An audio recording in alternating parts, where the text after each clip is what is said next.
Takéto ľudské príbehy sú veľmi zložité, spletité. Ako sa vám podarilo 14 príbehov dostať do jedného filmu? Tak bolo to veľmi náročné, pretože my sme tie rodiny natáčali na 3-krát, niektoré na 4 razy.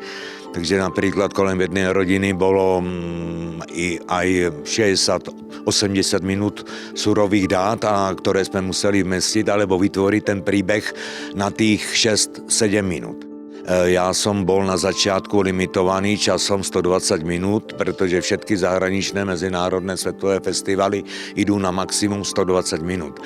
No a tieto práce alebo tieto príbehy sa podarilo vtesniť vďaka mojej kolegyni Petre Husarčíkovej-Florovej, ktorá urobila tú scenaristiku, dramaturgiu a ktorá do toho dala nielen istým spôsobom značku a meno Aliancu, ale dala tam predovšetkým samu seba, to znamená, dala tam to svoje srdce a to svoje cítenie. Ľudia odsudujeme človeka, teda odsudujeme podľa vzhľadu a nevidíme do srdca toho človeka a už teda ho posudzujeme a odsudujeme. A stačí len 1, 2, 3 slovka a človek už je vlastne v nebezpečenstve. Už ho ľudia neuznávajú, nemajú ho radi. Takže takto to bolo aj s pánom Ježišom. Vlastne ho odsúdili. Vy pracujete ako obchodníčka Aliancu a zároveň ste scenáristkou a dramaturgičkou filmu. Ako sa dajú tieto dve úplne odlišné, možno aspoň na prvý pohľad, pozície sklbiť? Sú dva pohľady, hej. Môže to byť aj náročné, samozrejme mám aj rodinu, 3 deti, ale tak som to presne tak spájala, že som naučená robiť s ľuďmi.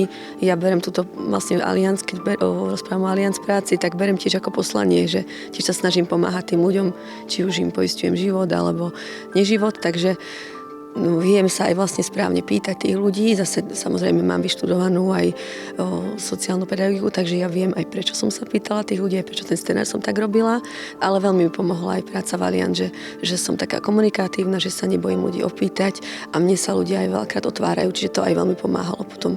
Treba vedieť klásť správne otázky a tí ľudia sa mi otvárajú a aj si ich získam. A potom v podstate naozaj z týchto rodín, čo boli vo filme, mnohí sa stali aj našimi klientami, čiže to o niečom svedčí, že vybrali si mňa ako obchodníčku. Lebo väčšinou je to aj o tom, že si vyberú vás ako človeka, preto si u vás dajú to poistenie. Samozrejme s týmto filmom, ja som to spomínal dneska úvodom, včera sa ho podarilo celý dotitulkovať v anglickom jazyku. Máme v pláne s nimi ísť na svetové trhy, ak to tak môžem nazvať. Máme ponuku Montreal, Toronto, New York, Rím, Berlín, samozrejme Ečmiazin, Arménsko, to znamená cestou aj jeho svetosti Karekina II. Plánujeme dostať na pôdu najvyššiu, a to je na pôdu Vatikánu.